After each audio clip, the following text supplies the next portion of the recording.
ದರ್ಶನ್ ಮತ್ತು ವಿಜಯಲಕ್ಷ್ಮಿ ನಡುವೆ ಪವಿತ್ರ ಗೌಡ ಬಂದಿದೆ, ಈ ಎಲ್ಲ ಅವಾಂತರಗಳಿಗೆ ಕಾರಣ ಅಂತೇಳಿ ಚರ್ಚೆಗಳಾಗ್ತಾ ಇದೆ. ಇನ್ನಾದರೂ ಎಲ್ಲ ಸರಿಯಾಗ್ತಾರೆ, ಅವರವ್ರು ಅಲ್ಲಲ್ಲಿ ಸೆಟ್ಲ್ ಆಗ್ತಾರೆ, ಏನು ತೊಂದರೆ ಮಾಡ್ಕೊಳ್ಳೋದಿಲ್ಲ ಅಂತ ಅಂದ್ಕೊಂಡ್ರೆ, ಬಟ್ ಪವಿತ್ರ ಗೌಡ ಬಿಡೋನ್ ಕಾಣ್ತಾ ಇಲ್ಲ. ನಾನಿನ್ನ ಬಿಡಲಾರೆ.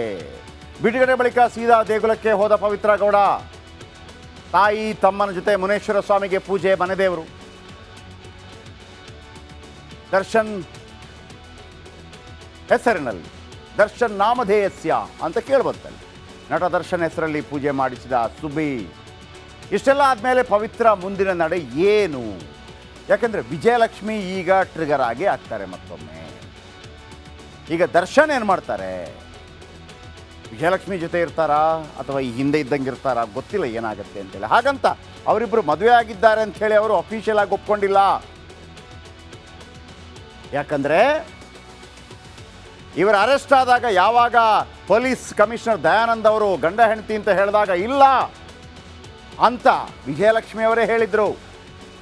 ಸೊ ಹಾಗಾಗಿ ಗೊತ್ತಿಲ್ಲ ಏನಾಗುತ್ತೆ ಅಂತ. ಈ ನಡುವೆ ದರ್ಶನ್ ಎಲ್ಲಿ ಬೇಕಿದ್ರೂ ಹೋಗ್ಬೋದು. ದರ್ಶನ್ಗೆ ಯಾವುದೇ ಷರತ್ತು ವಿಧಿಸಿಲ್ಲ. ಫಾರಿನ್ ಕೂಡ ಹೋಗ್ಬೋದು, ಪಾಸ್ಪೋರ್ಟ್ ಕೂಡ ಅವ್ರು ಪಡ್ಕೋತಾರೆ. ಒಂದು ಪರ್ಮಿಷನ್ ಪಡಿಬೇಕು, ನಾನು ಹೋಗ್ತಾ ಇದ್ದೀನಿ ಅಂತೇಳಿ ಒಂದು ಪರ್ಮಿಷನ್ ಕೊಡಬೇಕಂತ ಬಿಟ್ಟು ಬೇರೆ ಏನಿಲ್ಲ. ಆದರೆ ಪವಿತ್ರ ಗೌಡ ಹಾಗಲ್ಲ, ಬೆಂಗಳೂರು ಬಿಟ್ಟು ಬೇರೆ ಕಡೆ ಹೋಗೋಂಗಿಲ್ಲ. ಬೆಂಗಳೂರು ಬಿಟ್ಟು ತೆರಳದಂತೆ ಹೈಕೋರ್ಟ್ ಷರತ್ತು ಹಾಕಿದೆ ಪವಿತ್ರ ಗೌಡ ಅವರಿಗೆ. ಷರತ್ತು ಇರೋದ್ರಿಂದ ಬೆಂಗಳೂರಿನಲ್ಲೇ ಇರಬೇಕು, ಮೈಸೂರೆಲ್ಲ ಹೋಗೋಕ್ಕಾಗಲ್ಲ. ಇನ್ನು ಅತ್ತ BGS ಆಸ್ಪತ್ರೆಯಲ್ಲಿ ದರ್ಶನ್ಗೆ ಟ್ರೀಟ್ಮೆಂಟ್ ಮುಂದುವರಿತಾ ಇದೆ.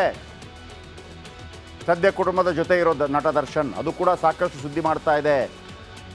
ನಿಮಗೆ ತೊಂದರೆ ಆಗುತ್ತೆ, ಬೆನ್ನು ನೋವು ವಿಪರೀತವಾಗುತ್ತೆ ಅಂತ ಹೇಳಿ ಕೋರ್ಟ್ನಿಂದ ನೀವು ಮಧ್ಯಂತರ ಬೇಲ್ ಪಡ್ಕೊಂಡ್ರೆ ನಿಜ ಈಗ ರೆಗ್ಯುಲರ್ ಬೇಲ್ ಸಿಕ್ಕಿದೆ. ಹಾಗಿದ್ರೆ ಕೋರ್ಟ್ನಲ್ಲಿ ಹಚ್ಚ ಹಸಿರು ಸುಳ್ಳು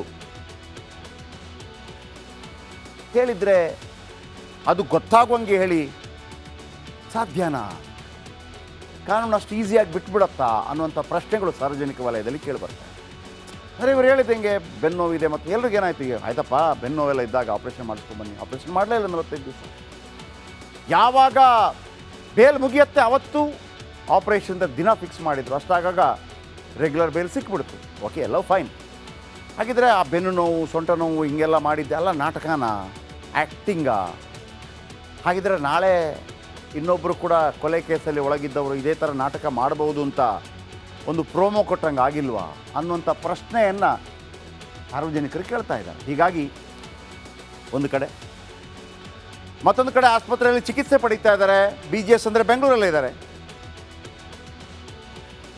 ಪವಿತ್ರ ಗೌಡ ಆಸ್ಪತ್ರೆಗೆ ತೆರಳುತ್ತಾರಾ? ಇನ್ನು ಮುಂದೆ ಅವರಿಬ್ಬರು ಮೀಟ್ ಆಗ್ತಾರಾ? ಮೀಟ್ ಆಗೋದಕ್ಕೆ ವಿಜಯಲಕ್ಷ್ಮಿ ಬಿಡ್ತಾರಾ? ಎಲ್ಲ ಪ್ರಶ್ನೆಗಳು ಕಾಡ್ತಾ ಇದೆ. ಓಕೆ, ಮುಂದೆ. ದರ್ಶನ್ ಮತ್ತು ವಿಜಯಲಕ್ಷ್ಮಿ ನಡುವೆ ಪವಿತ್ರ ಗೌಡ ಬಂದಿದೆ, ಈ ಎಲ್ಲ ಅವಾಂತರಗಳಿಗೆ ಕಾರಣ ಅಂತೇಳಿ ಚರ್ಚೆಗಳಾಗ್ತಾ ಇದೆ. ಇನ್ನಾದರೂ ಎಲ್ಲ ಸರಿಯಾಗ್ತಾರೆ, ಅವರವ್ರು ಅಲ್ಲಲ್ಲಿ ಸೆಟ್ಲ್ ಆಗ್ತಾರೆ, ಏನು ತೊಂದರೆ ಮಾಡ್ಕೊಳ್ಳೋದಿಲ್ಲ ಅಂತ ಅಂದ್ಕೊಂಡ್ರೆ, ಬಟ್ ಪವಿತ್ರ ಗೌಡ ಬಿಡೋನ್ ಕಾಣ್ತಾ ಇಲ್ಲ. ನಾನಿನ್ನ ಬಿಡಲಾರೆ. ಬಿಡುಗಡೆ ಬಳಿಕ ಸೀದಾ ದೇಗುಲಕ್ಕೆ ಹೋದ ಪವಿತ್ರ ಗೌಡ. ತಾಯಿ ತಮ್ಮನ ಜೊತೆ ಮುನೇಶ್ವರ ಸ್ವಾಮಿಗೆ ಪೂಜೆ, ಮನೆದೇವರು. ದರ್ಶನ್ ಹೆಸರಿನಲ್ಲಿ, ದರ್ಶನ್ ನಾಮಧೇಯಸ್ಯ ಅಂತ ಕೇಳ್ಬರ್ತಲ್ಲ, ನಟ ದರ್ಶನ್ ಹೆಸರಲ್ಲಿ ಪೂಜೆ ಮಾಡಿಸಿದ ಸುಬ್ಬಿ. ಇಷ್ಟೆಲ್ಲ ಆದಮೇಲೆ ಪವಿತ್ರ ಮುಂದಿನ ನಡೆ ಏನು? ಯಾಕೆಂದರೆ ವಿಜಯಲಕ್ಷ್ಮಿ ಈಗ ಟ್ರಿಗರ್ ಆಗಿ ಆಗ್ತಾರೆ ಮತ್ತೊಮ್ಮೆ. ಈಗ ದರ್ಶನ್ ಏನು ಮಾಡ್ತಾರೆ? ವಿಜಯಲಕ್ಷ್ಮಿ ಜೊತೆ ಇರ್ತಾರಾ ಅಥವಾ ಈ ಹಿಂದೆ ಇದ್ದಂಗೆ ಇರ್ತಾರಾ ಗೊತ್ತಿಲ್ಲ ಏನಾಗುತ್ತೆ ಅಂತೇಳಿ. ಹಾಗಂತ ಅವರಿಬ್ಬರು ಮದುವೆ ಆಗಿದ್ದಾರೆ ಅಂಥೇಳಿ ಅವರು ಅಫಿಷಿಯಲ್ ಆಗಿ ಒಪ್ಕೊಂಡಿಲ್ಲ. ಯಾಕಂದರೆ ಇವರ ಅರೆಸ್ಟ್ ಆದಾಗ ಯಾವಾಗ ಪೊಲೀಸ್ ಕಮಿಷನರ್ ದಯಾನಂದ್ ಅವರು ಗಂಡ ಹೆಂಡತಿ ಅಂತ ಹೇಳಿದಾಗ ಇಲ್ಲ ಅಂತ ವಿಜಯಲಕ್ಷ್ಮಿ ಅವರೇ ಹೇಳಿದರು. ಸೊ ಹಾಗಾಗಿ ಗೊತ್ತಿಲ್ಲ ಏನಾಗುತ್ತೆ ಅಂತ. ಈ ನಡುವೆ ದರ್ಶನ್ ಎಲ್ಲಿ ಬೇಕಿದ್ರೂ ಹೋಗ್ಬೋದು. ದರ್ಶನ್ಗೆ ಯಾವುದೇ ಷರತ್ತು ವಿಧಿಸಿಲ್ಲ. ಫಾರಿನ್ ಕೂಡ ಹೋಗ್ಬೋದು, ಪಾಸ್ಪೋರ್ಟ್ ಕೂಡ ಅವ್ರು ಪಡ್ಕೋತಾರೆ. ಒಂದು ಪರ್ಮಿಷನ್ ಪಡಿಬೇಕು, ನಾನು ಹೋಗ್ತಾ ಇದ್ದೀನಿ ಅಂತೇಳಿ ಒಂದು ಪರ್ಮಿಷನ್ ಕೊಡಬೇಕಂತ ಬಿಟ್ಟು ಬೇರೆ ಏನಿಲ್ಲ. ಆದರೆ ಪವಿತ್ರ ಗೌಡ ಹಾಗಲ್ಲ, ಬೆಂಗಳೂರು ಬಿಟ್ಟು ಬೇರೆ ಕಡೆ ಹೋಗೋಂಗಿಲ್ಲ. ಬೆಂಗಳೂರು ಬಿಟ್ಟು ತೆರಳದಂತೆ ಹೈಕೋರ್ಟ್ ಷರತ್ತು ಹಾಕಿದೆ ಪವಿತ್ರ ಗೌಡ ಅವರಿಗೆ. ಷರತ್ತು ಇರೋದ್ರಿಂದ ಬೆಂಗಳೂರಿನಲ್ಲೇ ಇರಬೇಕು, ಮೈಸೂರೆಲ್ಲ ಹೋಗೋಕ್ಕಾಗಲ್ಲ. ಇನ್ನು ಅತ್ತ BGS ಆಸ್ಪತ್ರೆಯಲ್ಲಿ ದರ್ಶನ್ಗೆ ಟ್ರೀಟ್ಮೆಂಟ್ ಮುಂದುವರಿತಾ ಇದೆ. ಸದ್ಯ ಕುಟುಂಬದ ಜೊತೆ ಇರೋ ನಟ ದರ್ಶನ್, ಅದು ಕೂಡ ಸಾಕಷ್ಟು ಸುದ್ದಿ ಮಾಡ್ತಾ ಇದೆ. ನಿಮಗೆ ತೊಂದರೆ ಆಗುತ್ತೆ, ಬೆನ್ನು ನೋವು ವಿಪರೀತವಾಗುತ್ತೆ ಅಂತ ಹೇಳಿ ಕೋರ್ಟ್ನಿಂದ ನೀವು ಮಧ್ಯಂತರ ಬೇಲ್ ಪಡ್ಕೊಂಡ್ರೆ ನಿಜ ಈಗ ರೆಗ್ಯುಲರ್ ಬೇಲ್ ಸಿಕ್ಕಿದೆ, ಹಾಗಿದ್ರೆ ಕೋರ್ಟ್ನಲ್ಲಿ ಹಚ್ಚ ಹಸಿರು ಸುಳ್ಳು ಹೇಳಿದರೆ ಅದು ಗೊತ್ತಾಗುವಂಗೆ ಹೇಳಿ ಸಾಧ್ಯನಾ? ಕಾನೂನು ಅಷ್ಟು ಈಸಿಯಾಗಿ ಬಿಟ್ಬಿಡತ್ತಾ ಅನ್ನುವಂಥ ಪ್ರಶ್ನೆಗಳು ಸಾರ್ವಜನಿಕ ವಲಯದಲ್ಲಿ ಕೇಳಿಬರ್ತವೆ. ಅರೆ ಇವರು ಹೇಳಿದಂಗೆ ಬೆನ್ನು ನೋವಿದೆ ಮತ್ತು ಎಲ್ರಿಗೂ ಏನಾಯ್ತು, ಈಗ ಆಯ್ತಪ್ಪ ಬೆನ್ನು ನೋವೆಲ್ಲ ಇದ್ದಾಗ ಆಪ್ರೇಷನ್ ಮಾಡಿಸ್ಕೊಂಡು ಬನ್ನಿ. ಆಪ್ರೇಷನ್ ಮಾಡಲೇ ಇಲ್ಲ 45 ದಿವಸ. ಯಾವಾಗ ಬೇಲ್ ಮುಗಿಯುತ್ತೆ ಅವತ್ತು ಆಪ್ರೇಷನ್ದ ದಿನ ಫಿಕ್ಸ್ ಮಾಡಿದ್ರು. ಅಷ್ಟಾಗಾಗ ರೆಗ್ಯುಲರ್ ಬೇಲ್ ಸಿಕ್ಬಿಡ್ತು. ಓಕೆ, ಎಲ್ಲ ಫೈನ್. ಹಾಗಿದ್ರೆ ಆ ಬೆನ್ನು ನೋವು, ಸೊಂಟ ನೋವು ಹಿಂಗೆಲ್ಲ ಮಾಡಿದ್ದೆ ಎಲ್ಲ ನಾಟಕನ, ಆ್ಯಕ್ಟಿಂಗಾ? ಹಾಗಿದ್ರೆ ನಾಳೆ ಇನ್ನೊಬ್ಬರು ಕೂಡ ಕೊಲೆ ಕೇಸಲ್ಲಿ ಒಳಗಿದ್ದವರು ಇದೇ ಥರ ನಾಟಕ ಮಾಡ್ಬೋದು ಅಂತ ಒಂದು ಪ್ರೋಮೋ ಕೊಟ್ಟಂಗೆ ಆಗಿಲ್ವಾ ಅನ್ನುವಂಥ ಪ್ರಶ್ನೆಯನ್ನು ಸಾರ್ವಜನಿಕರು ಕೇಳ್ತಾ ಇದ್ದಾರೆ. ಹೀಗಾಗಿ ಒಂದು ಕಡೆ, ಮತ್ತೊಂದು ಕಡೆ ಆಸ್ಪತ್ರೆಯಲ್ಲಿ ಚಿಕಿತ್ಸೆ ಪಡೀತಾ ಇದ್ದಾರೆ. BGS ಅಂದರೆ ಬೆಂಗಳೂರಲ್ಲೇ ಇದ್ದಾರೆ. ಪವಿತ್ರ ಗೌಡ ಆಸ್ಪತ್ರೆಗೆ ತೆರಳುತ್ತಾರಾ? ಇನ್ನು ಮುಂದೆ ಅವರಿಬ್ಬರು ಮೀಟ್ ಆಗ್ತಾರಾ? ಮೀಟ್ ಆಗೋದಕ್ಕೆ ವಿಜಯಲಕ್ಷ್ಮಿ ಬಿಡ್ತಾರಾ? ಎಲ್ಲ ಪ್ರಶ್ನೆಗಳು ಕಾಡ್ತಾ ಇದೆ. ಓಕೆ, ಮುಂದೆ ದರ್ಶನ್ ಮತ್ತು ವಿಜಯಲಕ್ಷ್ಮಿ ನಡುವೆ ಪವಿತ್ರ ಗೌಡ ಬಂದಿದೆ, ಈ ಎಲ್ಲ ಅವಾಂತರಗಳಿಗೆ ಕಾರಣ ಅಂತೇಳಿ ಚರ್ಚೆಗಳಾಗ್ತಾ ಇದೆ. ಇನ್ನಾದರೂ ಎಲ್ಲ ಸರಿಯಾಗ್ತಾರೆ, ಅವರವ್ರು ಅಲ್ಲಲ್ಲಿ ಸೆಟ್ಲ್ ಆಗ್ತಾರೆ, ಏನು ತೊಂದರೆ ಮಾಡ್ಕೊಳ್ಳೋದಿಲ್ಲ ಅಂತ ಅಂದ್ಕೊಂಡ್ರೆ, ಬಟ್ ಪವಿತ್ರ ಗೌಡ ಬಿಡೋಂಗೆ ಕಾಣ್ತಾ ಇಲ್ಲ. ನಾನಿನ್ನ ಬಿಡಲಾರೆ. ಬಿಡುಗಡೆ ಬಳಿಕ ಸೀದಾ ದೇಗುಲಕ್ಕೆ ಹೋದ ಪವಿತ್ರ ಗೌಡ. ತಾಯಿ ತಮ್ಮನ ಜೊತೆ ಮುನೇಶ್ವರ ಸ್ವಾಮಿಗೆ ಪೂಜೆ, ಮನೆದೇವರು. ದರ್ಶನ್ ಹೆಸರಿನಲ್ಲಿ, ದರ್ಶನ್ ನಾಮಧೇಯಸ್ಯ ಅಂತ ಕೇಳ್ಬರ್ತಲ್ಲ, ನಟ ದರ್ಶನ್ ಹೆಸರಲ್ಲಿ ಪೂಜೆ ಮಾಡಿಸಿದ ಸುಬ್ಬಿ. ಇಷ್ಟೆಲ್ಲ ಆದಮೇಲೆ ಪವಿತ್ರ ಮುಂದಿನ ನಡೆ ಏನು? ಯಾಕೆಂದರೆ ವಿಜಯಲಕ್ಷ್ಮಿ ಈಗ ಟ್ರಿಗರ್ ಆಗಿ ಆಗ್ತಾರೆ ಮತ್ತೊಮ್ಮೆ. ಈಗ ದರ್ಶನ್ ಏನು ಮಾಡ್ತಾರೆ? ವಿಜಯಲಕ್ಷ್ಮಿ ಜೊತೆ ಇರ್ತಾರಾ ಅಥವಾ ಈ ಹಿಂದೆ ಇದ್ದಂಗೆ ಇರ್ತಾರಾ ಗೊತ್ತಿಲ್ಲ ಏನಾಗುತ್ತೆ ಅಂತೇಳಿ. ಹಾಗಂತ ಅವರಿಬ್ಬರು ಮದುವೆ ಆಗಿದ್ದಾರೆ ಅಂಥೇಳಿ ಅವರು ಅಫಿಷಿಯಲ್ ಆಗಿ ಒಪ್ಕೊಂಡಿಲ್ಲ.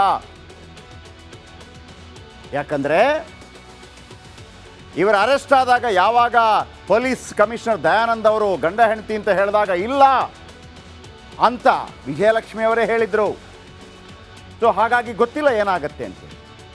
ಈ ನಡುವೆ ದರ್ಶನ್ ಎಲ್ಲಿ ಬೇಕಿದ್ರೂ ಹೋಗ್ಬೋದು. ದರ್ಶನ್ಗೆ ಯಾವುದೇ ಷರತ್ತು ವಿಧಿಸಿಲ್ಲ. ಫಾರಿನ್ ಕೂಡ ಹೋಗ್ಬೋದು, ಪಾಸ್ಪೋರ್ಟ್ ಕೂಡ ಅವ್ರು ಪಡ್ಕೋತಾರೆ. ಒಂದು ಪರ್ಮಿಷನ್ ಪಡಿಬೇಕು, ನಾನು ಹೋಗ್ತಾ ಇದ್ದೀನಿ ಅಂತೇಳಿ ಒಂದು ಪರ್ಮಿಷನ್ ಕೊಡಬೇಕಂತ ಬಿಟ್ಟು ಬೇರೆ ಏನಿಲ್ಲ. ಆದರೆ ಪವಿತ್ರ ಗೌಡ ಹಾಗಲ್ಲ, ಬೆಂಗಳೂರು ಬಿಟ್ಟು ಬೇರೆ ಕಡೆ ಹೋಗೋಂಗಿಲ್ಲ. ಬೆಂಗಳೂರು ಬಿಟ್ಟು ತೆರಳದಂತೆ ಹೈಕೋರ್ಟ್ ಷರತ್ತು ಹಾಕಿದೆ ಪವಿತ್ರ ಗೌಡ ಅವರಿಗೆ. ಷರತ್ತು ಇರೋದ್ರಿಂದ ಬೆಂಗಳೂರಿನಲ್ಲೇ ಇರಬೇಕು, ಮೈಸೂರೆಲ್ಲ ಹೋಗೋಕ್ಕಾಗಲ್ಲ. ಇನ್ನು ಅತ್ತ BGS ಆಸ್ಪತ್ರೆಯಲ್ಲಿ ದರ್ಶನ್ಗೆ ಟ್ರೀಟ್ಮೆಂಟ್ ಮುಂದುವರಿತಾ ಇದೆ. ಸದ್ಯ ಕುಟುಂಬದ ಜೊತೆ ಇರೋ ನಟ ದರ್ಶನ್, ಅದು ಕೂಡ ಸಾಕಷ್ಟು ಸುದ್ದಿ ಮಾಡ್ತಾ ಇದೆ. ನಿಮಗೆ ತೊಂದರೆ ಆಗುತ್ತೆ, ಬೆನ್ನು ನೋವು ವಿಪರೀತವಾಗುತ್ತೆ ಅಂತ ಹೇಳಿ ಕೋರ್ಟ್ನಿಂದ ನೀವು ಮಧ್ಯಂತರ ಬೇಲ್ ಪಡ್ಕೊಂಡ್ರೆ ನಿಜ ಈಗ ರೆಗ್ಯುಲರ್ ಬೇಲ್ ಸಿಕ್ಕಿದೆ, ಹಾಗಿದ್ರೆ ಕೋರ್ಟ್ನಲ್ಲಿ ಹಚ್ಚ ಹಸಿರು ಸುಳ್ಳು